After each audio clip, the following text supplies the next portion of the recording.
Assalamualaikum warahmatullahi wabarakatuh.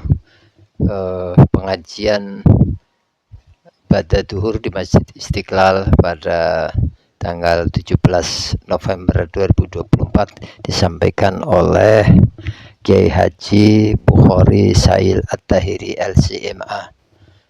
Pada kesempatan tersebut beliau menyampaikan kajian kitab Bidayatul Hidayah tentang adabun naum atau etika tidur. Setelah selesai menyampaikan atau paparan tentang etika tidur, kemudian dilanjutkan dengan dialog. Jadi kepada para jamaah yang masih ingin bertanya atau ingin memperdalam apa yang telah disampaikan, kemudian disediakan tanya jawab. Mari kita ikuti beberapa tanya jawab berikut ini.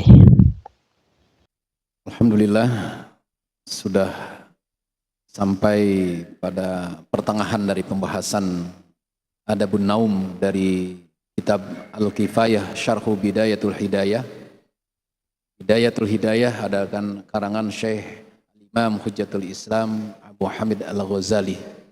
Bagaimana kita bersikap yang baik saat kita akan tidur?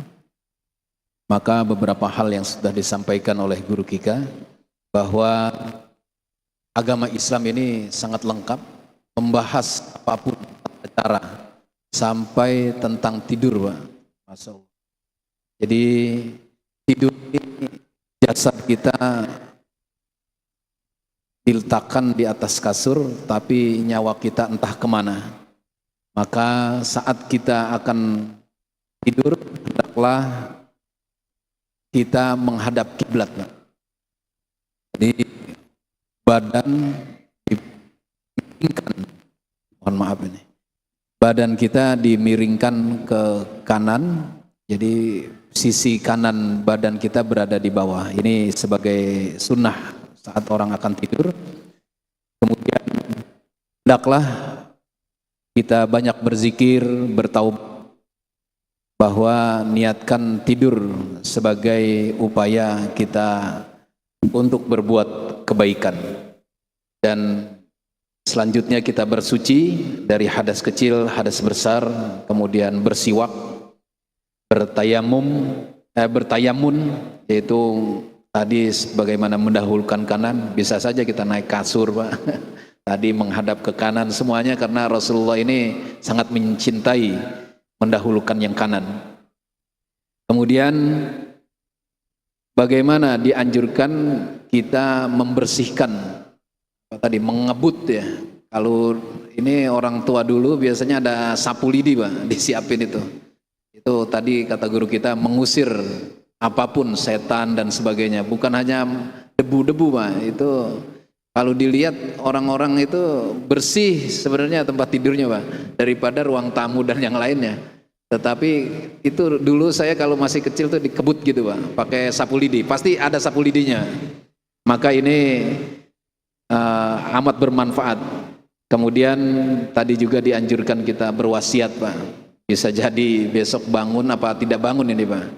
Jadi ditulis, kemudian disaksikan oleh orang lain agar tulisan ini benar, bahwa yang nulis adalah orang yang menulisnya.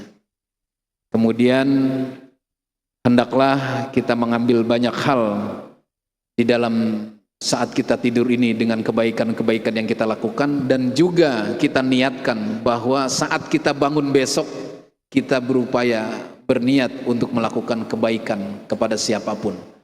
Maka saat kita bangun ini sudah berazam di dalam diri untuk melakukan kebaikan. Mungkin demikian beberapa hal yang menjadi bahasan untuk kesempatan kali ini.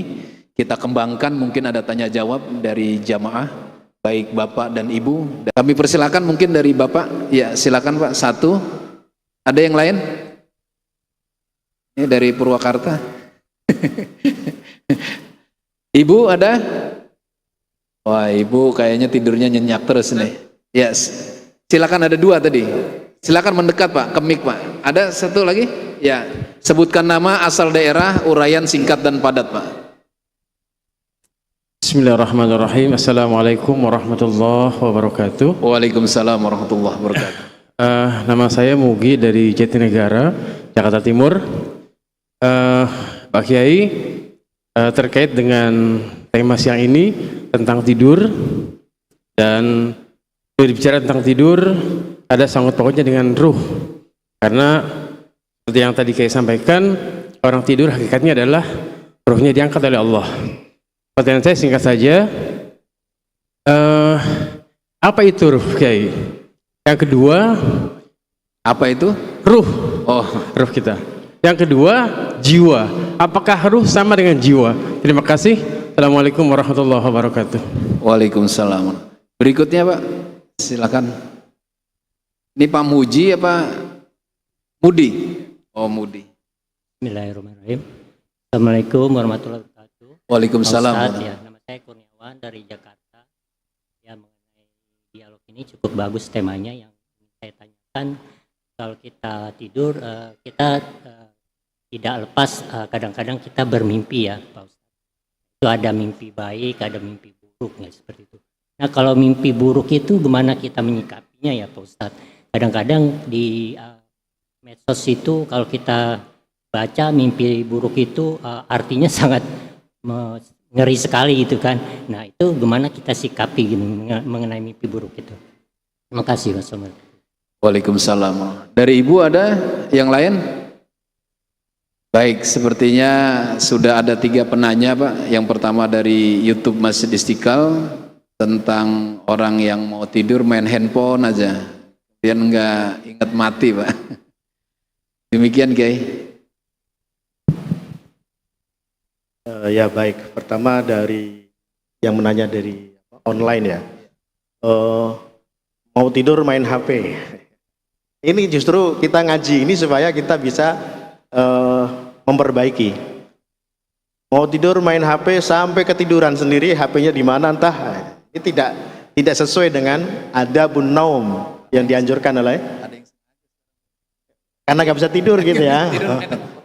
Ya ini ya nggak ideal ya, nggak baik ya. Jadi meskipun kita memang ada, jadi saya sendiri kan memang kadang-kadang siang itu nggak sempat baca informasi-informasi yang ada yang masuk ke HP, jadi mau tidur kita baca, kita review, ada ini, ada ini, ada ini. Tapi jangan sampai kemudian terus sampai tidur. Kita cukupkan, oh udah cukup, baru kita siap-siap tidur, kan gitu kan. Itu baiknya seperti itu. Nah, siap-siap tidurnya sesuai dengan tadi yang disampaikan.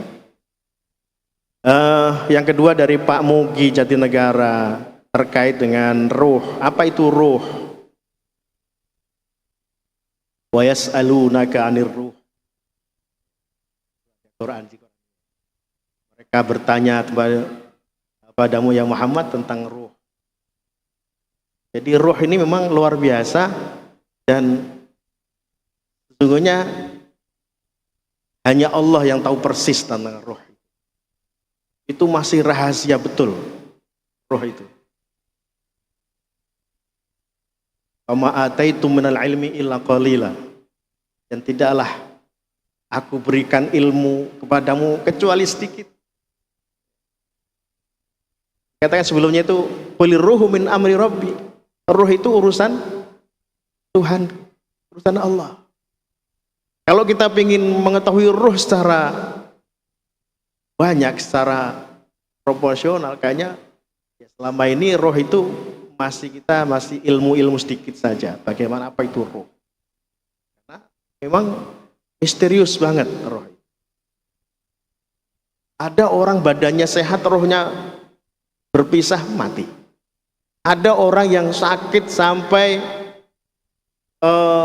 badannya kurus, tapi ruhnya masih nempel, masih hidup dia.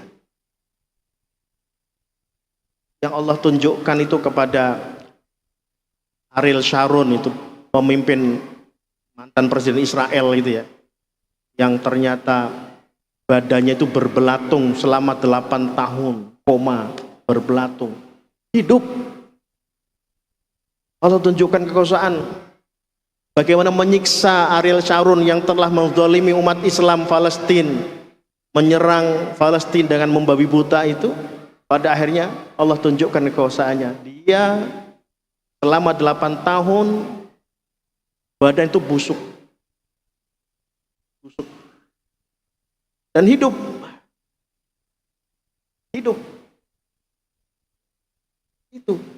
itu rahasia roh seperti itu. Ada orang segar bugar meninggal karena rohnya berpisah dengan jasad. Dan jasad ini kan ya, kalau kita baca-baca ada buku tentang roh ya.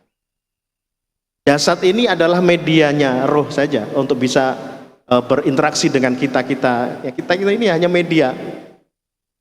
Roh itu dia tidak akan mati. Yang dikatakan kita meninggal, kita mati itu ketika roh kita berpisah dengan jasad kita. Dan ketika kita dikatakan mati itu roh kita masih, katakan ada roh-roh aulia salihin atau para anbiya itu diangkat ke sisi Allah Subhanahu wa taala. Nanti ada roh yang tidak bisa mencari tempat di mana dia harus bersemayam. Mudah-mudahan kita ini termasuk orang-orang yang husnul khotimah. Jika kita meninggal itu roh kita itu ada alamat khusus. Jelas. Para syuhada, para solihin. Masih sangat banyak sekali rahasianya. Nanti pertanyaan itu melebar. Kalau kita misalnya diperlihatkan ada roh si fulan,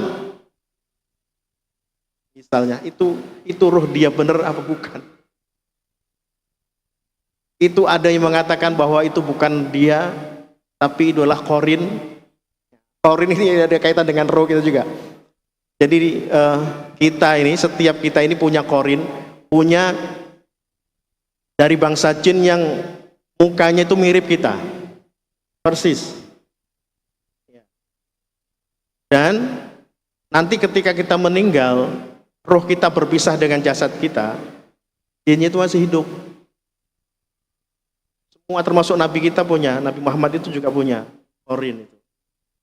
Katakan dalam hadis kalau Nabi Muhammad itu korinnya itu masuk Islam. Mudah-mudahan korin kita ini masuk Islam. Mudah-mudahan begitu. Sehingga kalau sama-sama Islam ini ya, tidak mengajak kita ke hal-hal yang tidak baik gitu ya. Itu termasuk pembahasan roh itu ke korin itu. Tapi memang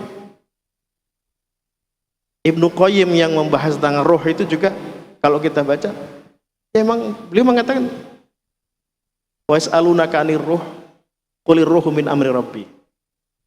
Bahwa kalau kita ingin tahu roh yang sebenarnya itu memang masih rahasia Allah. Kita tidak diberikan ilmu yang cukup. Misteri memang, misteri. Nah, roh apakah beda dengan jiwa? Saya kira roh ini mungkin ada yang mengatakan itu jiwa, tapi roh lebih spesifik. Roh itu yang terkait dengan tadi itu. Kalau jiwa kan seolah-olah itu ketika kita itu hidup, maka kita punya jiwa, tapi sifatnya mungkin tidak sedalam dengan roh tadi. Ketika kita tidur, maka jiwa kita masih ada dalam badan kita. Tapi ketika roh itu, kenapa ketika kita tidur kita bisa mimpi kemana-mana itu? Mimpi ketemu fulan, mimpi ketemu fulan, mimpi ketemu fulan, mimpi yang unik-unik, yang aneh-aneh. Itu kan kalau kita lihat seperti nyata kan? Kita masuk ke sana, betul. Jadi ada alam di sana yang kita tidak tahu. Yang itu dialami oleh roh kita, tapi kita tidak tahu sebenarnya seperti apa gitu. Itulah roh ya. Kemudian pertanyaan yang ketiga adalah mimpi. Bagaimana mimpi buruk ya? Nah, mimpi itu ada 3 macam menurut para ulama. Ada mimpi yang bunganya tidur, itu yang termimpi-mimpi. Kita ini lagi mengharapkan mendapatkan rezeki uang banyak itu. ketika tidur itu mimpinya, wah dapat, wah itu ya. Ketika waktu itu kita udah dapat, ternyata kita bangun, ternyata kita mimpi. Itu adalah mimpi yang mimpi yang termimpi-mimpi itu yang merupakan bunga tidur dari akibat cerminan dari apa yang kita pikirkan gitu. Tapi ada mimpinya para nabi yang itu justru wahyu. Mimpi itu bisa diwahyu, ilham. Para ulama itu juga sering mendapatkan wangsit bahasa kita itu ya. Itu melalui mimpi. Jadi mimpinya para solehin, orang-orang yang saleh itu bisa jadi petunjuk. Mimpi itu ada yang berarti, ada yang tidak. Kalau kita lihat di buku Takwil Mimpi Ibnu Shirin atau Syekh Nabulsi, itu beliau petakan. Mimpi yang berarti itu adalah mimpi yang ketika kita tidur nyenyak, kira-kira jamnya itu antara jam 12 sampai jam 3 pagi. Kalau kita tidur habis subuh mimpi buruk, itu godaan. Yang tadi itu ya. Itu biasa kalau ketiduran habis subuh itu mimpinya buruk ya. Atau kita mimpi tidur habis maghrib, kita mimpi itu layu tabar, tidak punya arti, Nah, mimpi yang punya arti itu menurut kitab itu seperti itu. Jadi ya kira-kira ya nggak harus persis jam 12 lah, kita tidur mulai jam 9 misalnya, jam 11 kita sudah tidur nyenyak betul, sudah ini sampai jam 3-an lah, itu mimpi yang berarti. Dan mimpi yang berarti itu biasanya kita ingat. Bangun tidur tuh ingat. Pernah nggak Bapak Ibu mimpi tapi lupa? Mimpi apa saya semalam ya? Mimpi tapi apa ya? Itu mimpi yang ini aja ada. Kalau mimpi yang berarti biasanya ingat. Bahkan mungkin Bapak Ibu sekalian pernah ada mimpi waktu dulu sekali masih masa kecil, tapi sampai sekarang masih ingat. Itu kira-kira itu berarti, walaupun masih kecil. Saya punya itu mimpi dari kecil, dan itu sampai sekarang nggak lupa. Dan itu kayaknya memang ada satu petunjuk di situ. Kita nggak pernah ingat-ingat, tapi juga nggak lupa. Nah, mimpi ketika kita mimpi buruk, itu ada anjuran dari hadis, kita ketika bangun itu disuruh miring ke kiri, meludah ke arah kiri 3 kali dengan baca ta'awudz, a'udzubillahi minasyaitonirrajim. Ya 3 kali, kemudian bantalnya kita balik, kemudian kalau mimpi buruk yang kira-kira ini kalau terjadi beneran itu merugikan kita, jangan diceritakan kepada siapapun. Nah, anggapnya kita mimpi itu baru rencana. Kalau sudah kita siarkan pada orang lain, seolah-olah kita sudah setuju itu. Itu terjadi. Untuk menghindarinya, usaha kita untuk bagaimana mimpi yang buruk itu tidak terjadi, itu jangan diceritakan, biar kita saja yang tahu. Tadi kita sudah ta'awudz ya, kita sudah meludah ke kiri 3 kali, baca a'udzubillahi minasyaitonirrajim, bantalnya kita balik, kita posisi tidur. Kalau mau lanjutkan tidur ya, berubah. Itu anjurannya seperti itu. Kalau mimpi baik, kita bersyukur, berdoa, mudah-mudahan mimpi tadi itu adalah isyarat baik, isyarat positif. Kita berharap seperti itu. Ada, jadi memang mimpi itu ada yang mimpi berarti sekali, contohnya lah mimpi para nabi, para wali, dan kita juga bisa punya mimpi yang baik ya.